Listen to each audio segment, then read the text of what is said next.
तो माजी में वज़ीर-ए-आज़म इमरान खान ने कौम से खिताब में अरकान पार्लियामेंट से अपने खिलाफ वोट देने को जमहूरी हक करार दिया था। इसी बारे में बात करने के लिए हमारे साथ मौजूद हैं सीनियर तजज़ियाकार हामिद मीर साहब। बहुत शुक्रिया हामिद मीर साहब आपके वक्त का। वज़ीर-ए-आज़म साहब ने गुज़िश्ता साल कहा था कि ऐवान में अगर मेरे खिलाफ अरकान वोट देते हैं तो ये उनका जमहूरी हक है। अब अगर PTI क़यादत मुनहरिफ अरकान को रोक रही है और तनकीद का निशाना बनाया जा रहा है, क्या कहेंगे आप? देखिए, ये जरा आपको समझने की जरूरत है कि वजीर आजम साहब ने पिछले साल मार्च में ये बात क्यों की थी।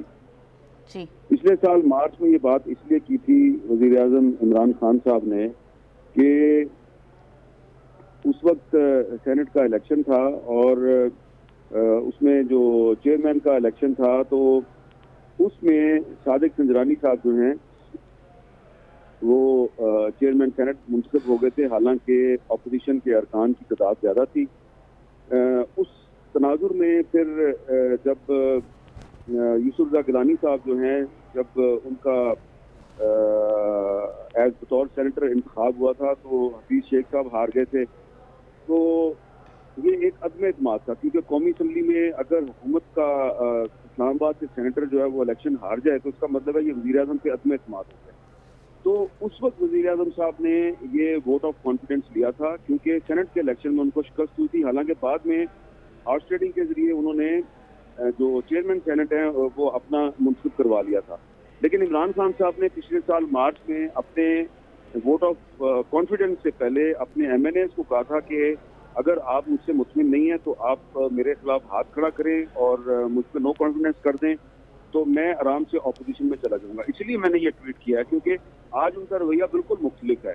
वो इमरान खान जो वोट ऑफ कॉन्फिडेंस लेने से पहले अपने MNAs को कह रहे हैं कि आप बेशक मेरी मुखालफत करें और मेरे खिलाफ हाथ खड़ा कर दें, वोट ऑफ नो कॉन्फिडेंस पे वो ये किसी को जमहूरी हक देने के लिए तैयार नहीं है कि अगर आप मेरे खिलाफ वोट देंगे तो वो कहते हैं मैं तो आपको डिस्क्वालीफाई कर दूंगा, मैं तो आपको MNA नहीं रहने दूंगा। तो ये एक बहुत बड़ा यू टर्न लिया इमरान खान साहब ने। इसलिए मैंने आज की मार्च 2021 की तकरीर का ये क्लिप जो है इसको ट्वीट किया। अच्छा, हामिद सर ये भी बता दीजिएगा कि जैसे कि शेख साहब ने आज मीडिया से बात करते हुए कहा था कि मैं इमरान खान को मशवरा देकर आया हूं कि सिंध में गवर्नर राज लगा दिया जाए, तो क्या ऐसा मुमकिन हो सकता है? और ये भी बता दीजिएगा कि अगर तहरीक अदम एतमाद असम्बली में जमा हो गई है तो उसके बाद वज़ीर आज़म के पास इख्तियार है कि वो असम्बलियाँ तहलील कर दे या तोड़ दे? नहीं, अगर वज़ीर आज़म के खिलाफ तहरीक अदम एतमाद टेबल हो जाती है तो उसके बाद फिर वज़ीर आज़म जो है उसके पास असम्बलियाँ तोड़ने का ऑप्शन नहीं रहता।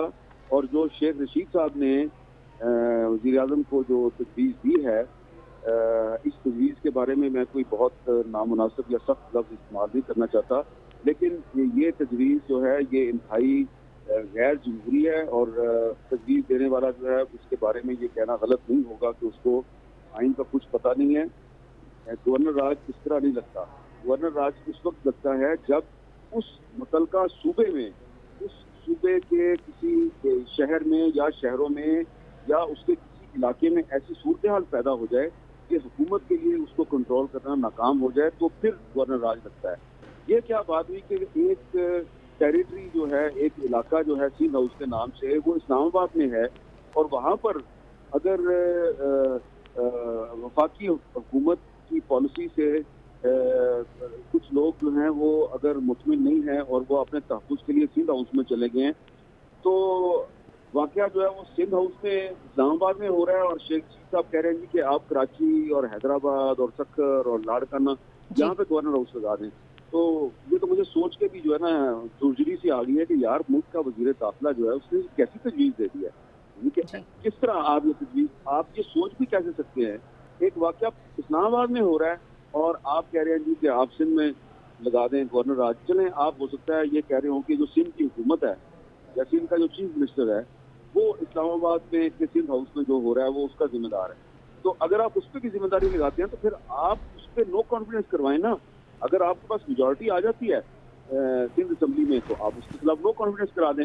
चलें, अगर आप गवर्नर राज लगा भी देते हैं तो ये बताएं कि आपके पास तो सिंध में मेजोरिटी है ही नहीं है। आपकी तो पार्टी जो है, अब मैं क्या बताऊं आपको, इनकी पार्टी के जो कराची से कुछ MNA जीते हैं 2018 के इलेक्शन में, वो भी इनके साथ नहीं है। तो जब आपके MNA कराची के आपके साथ नहीं है तो आप सिंध में कैसे गवर्नर राज लगा सकते हैं? बहुत ही एक नामुनासिब और नामाकूल किस्म की तब्दीली। अच्छा, अगर हामिद सर, अगर हम अपोजिशन की बात करें तो वो तो काफ़ी कॉन्फिडेंट है और उनको लगता है कि वो कामयाब हो भी जाएंगे, और अगर हम भी एविडेंट सिचुएशन देखें तो हमें भी ऐसा ही लग रहा है कि अपोजिशन कामयाब हो जाएगी। अगर मैं हुकूमती हलकों की बात करूं तो विफाकी वज़रा ने आज प्रेस कॉन्फ्रेंस की थी, वो भी बड़े कॉन्फिडेंट थे, वो कह रहे थे किसी को पैसे नहीं देंगे, किसी से ब्लैकमेल नहीं होंगे। तो इस सूरत में आपको क्या लगता है कि हुकूमत के लिए सूटेबल सिचुएशन क्या है कि वो इससे निकल जाए, या इमरान खान को इस सूरत हाल में, इस सिचुएशन में क्या करना चाहिए, किस तरह से टैकल करें वो? देखिए, इमरान खान साहब के इर्द गिर्द जो उनके मुशीर है ना, वो उनसे गलत फैसले करवा रहे हैं।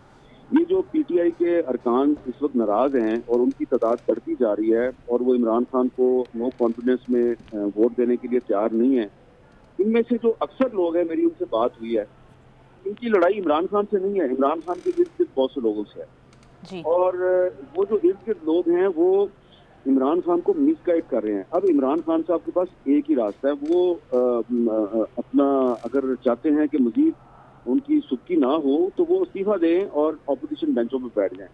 और अगर वो गैर आईनी तरीके से नो कॉन्फिडेंस का मुकाबला करने की कोशिश करेंगे तो उनको ये बात याद रखनी चाहिए कि अब तो 30 से ज्यादा उनके अपनी पार्टी के एमएनए उनके खिलाफ हैं और तकरीबन 17 के करीब इत्तेहादी जो हैं वो उनके खिलाफ हैं। तो ये जो नंबर है हुकूमती बेंचेस पे बागियों का, वो तो तकरीबन 45 से 47 के दरमियान हो गया। और अगर इसमें 3 जो मिनिस्टर्स हैं वो भी आप डालें तो ये 50 तक फिगर पहुंच जाती है। लेकिन वो जो 3 मिनिस्टर्स हैं, क्योंकि उनके लिए एडजस्टमेंट करने के लिए मुस्लिम लीग नून के पास जगह नहीं है, तो उनकी अभी तक बात नहीं बन रही। तो अगर वो 3 नहीं भी आते तो फिर भी 40-47 तो अरकान जो हैं वो हुकूमत से मुनहरफ हो चुके हैं।